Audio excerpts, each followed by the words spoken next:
Welcome, you have reached review time with Imperial, and today's review would be the Tomorrow War starring Chris Pratt. Let's get into it. So, Chris Pratt ain't seen him in no movies lately since the Avengers Endgame. And so he's executive producer on this film. His co-star, you got Yvonne Shakovsky, J.K. Simmons as his father, as James Foster. Chris Pratt name is on the film is Dan Foster. Betty Gilpin plays as Emmy Foster, the wife of Dan. Sam Richardson plays as Charlie. He's the comic relief of the film. So he got some humorous moments throughout the film when it's supposed to be serious, but then he's there for the comic relief. Edwin Hodge plays as Dorian. Ryan Kiera Armstrong plays as the young Maury Forrester, which is the daughter to Dan. So you have Mary Lynn, what's that, Roger Coof as Nora, and Mike Mitchell as Cohen. Everybody else pretty much is a cameo, and you have Jasmine Matthews plays as Lieutenant Hart. So Dan in the film is going through life. He was in the military. He doesn't have a relationship with his dad. His dad left when he came back from the Vietnam War.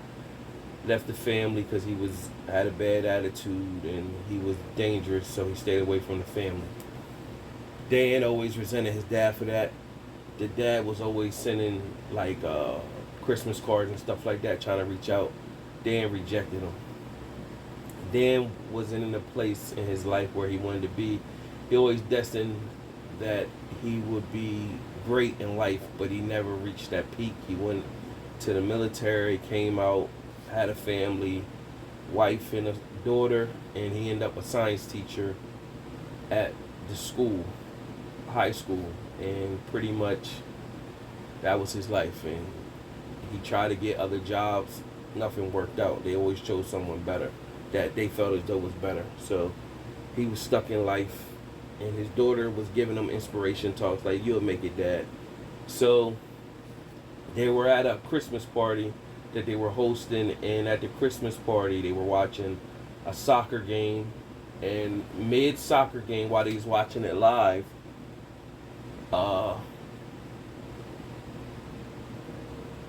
extraterrestrial beam popped out of nowhere. These soldiers came out and pretty much stated to the world while it was live on TV that we need your help. We've been fighting in the future, and if you don't stand up and help, the world as we know it will die. So ever since that, it fast forward to like I think was 10 months later, and the military that they sent, like the world was sending military, they were dying all in the future.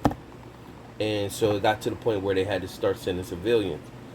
And no training, they would just send them out there. So got to the point where civilians started to get drafted.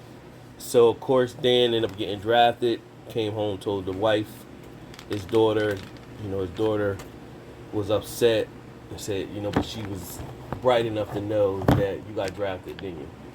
And he's like, yeah, but I'll be back. And so she had that look on her face like, this might be the last time I see my dad. So of course when they get to the rendezvous place where they talking to the military explaining everything and how the process worked, they put on this thing that wraps around their arm, and they'd be in the future for 7 days, and after the 7 days the beam will beam them back to current life. So it beams them in the future, I think 30 to 28 years in the future. So in the process of that, that's where he meets his crew, Charlie, the comic relief played by Sam Richardson, and he reaches Lieutenant Hart. He sees her there, and Dorian, that Dorian has been on 3 tours, so he's been basically surviving each tour he's been on, and the tours is only lasting a week. You find out that Dorian has cancer, and he's pretty much like, if he gonna die, he might as well die on his own terms, going out fighting. So you don't see what the war is until 50 minutes into the film. That's when you notice that they're fighting aliens in the future, and these aliens look. If you watch the movie A Quiet Place, they got a resemblance to those aliens to in A Quiet Place. Strong, move fast, can't really hard to kill with regular bullets, and you got to kill them through the throat in like the torso area, and so it's hard to, you shoot regular ping shot bullets is not affecting them, so they just, and it's millions of them, so they're pretty much, it's a death mission. Every mission that everybody gets sent, nobody really comes back to survive. So when Dan gets there in his group, you find out that why he was picked specifically, and you find out with his army experience, he led his group, and they had to go get these vials from a lab in the future, and so people were getting killed off, but Dorian and Charlie live within their first group, and then you meet the commander, Forrester, and you kind of already know, as soon as she said who Forrester, you knew that was his daughter in the future. And then, they had that moment. He tried to get sentimental. She wasn't with it. And she pretty much told him, like, so he asked her, like, well, what happened in the past? And then he was told before he left and went in the future that he would die 7 years later from that time frame. But they wouldn't tell him what was the reason. So he talked to his daughter, asked her, well, what happened? And his life never really amounted to nothing, so he started drinking. He divorced the wife, and his family was never enough for him, so he ended up drinking and driving and crashing, and that's how he died.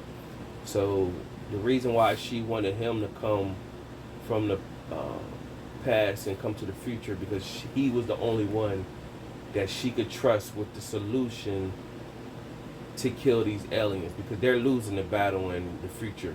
So they figure the only way to win is that we gotta, once we find the solution from the future, take the solution back to the past and then kill them for the war even start. So it was a mother alien that was the mother of all the aliens, and so they tracked that mother down and captured that alien and took DNA from the alien to make the solution that can kill them, because they found a solution that could kill the males, but the female, she was surviving. So once they found a survival solution that can kill her, they figured this is the solution that could kill all of them. Nevertheless, they found a solution in the future. Then all the aliens came to the base where they at, and unlike the Quiet Place aliens, these aliens could swim, and it was like how World War Z with all those zombies piling up. That's how these aliens was piling up like that. So in the future, the daughter dies, and Dan gets back to the current status, and he has the solution. He sees his little girl. He explains to his wife, like, I got this solution. They can't jump back and forth to the past and the future no more. So the army and the government's pretty much like, we just going, people are rioting in the streets. We just going to let society just do what it do and weather away. So then he talking to his wife, and his wife pretty much, they go on bouncing ideas off, and she's like, pretty much, you got to figure out what date did they actually come here, and you got to stop them before they can do anything. You got to find a way something to do with the solution. So he got to Lieutenant that first came out in the very beginning and told him about the future, the war in the future. They got to her. She made a surplus of the solution that can kill the aliens, and he got back with Charlie. Charlie was a scientist at a college, and they broke it down. They had this high school kid that was real like nerdy into volcanoes, and they got to use his expertise to explain how the volcanic erupted and where it erupted from. So they knew they had to go to Russia, and the government refused to send them over with the taxpayer dollars. So Dan reached out to his dad, and which is played by well, I already said that, the guy from the State Farm commercials, not State Farm, Farmers commercial. I can't even think of his name. That's messed up. He's on everything too. So nevertheless, he went to his dad, basically told him, I need your help. And the dad pretty much said, they always said the kids will come when they need you, or whatever. So that was his moment. And he elected to J.K. Simmons, that's his name. Man, my bad for not remembering his name, but nevertheless, J.K. Simmons. And so they went to Russia. The dad flew him over, and they went to like the ice cold area. And so you already knew with Dorian, he was already got cancer, so you knew this was gonna be his last straw. He was gonna die going out. So they found a ship, the spaceship with all the aliens on there, and they were basically what the aliens had did. The aliens have crashed there, and the aliens crashed there, and the ice froze them underneath. Now what happens is with global warming and everything, and when all that ice melts, they will unthaw, and then that's how they take over. So it's not like they just arrived to Earth and then they just start invading. They were already here. So that's how it was. That's how they was able to kill people. So they found the spaceship, went into the spaceship. They start putting a solution that could kill them, and of course they start waking up, and then of course the mother alien was there. So Dorian went down with the ship. He blew the ship up along with the lieutenant, and Charlie, the dad, and Dan was left to fight the mother. And so the standoff with the mother and Dan and the dad, they all had a standoff. They're fighting. Of course, it came down to the end. Charlie used the solution, the last bit of solution he had, along with he had a claw from Dorian, and he used that to cut the monster, and some real Hollywood stuff. He fighting this big alien, and that's how it ended. They killed the alien. He went back to normal life. He introduced his daughter to his dad, her grandpa, and that's how it ended. Decent film. If you went to alien movies and all that, shout out to Chris Pratt. He got a EP on this film, so that's good for him. Subscribe to the channel, like the video. Out of my 4-star rating system, I give this movie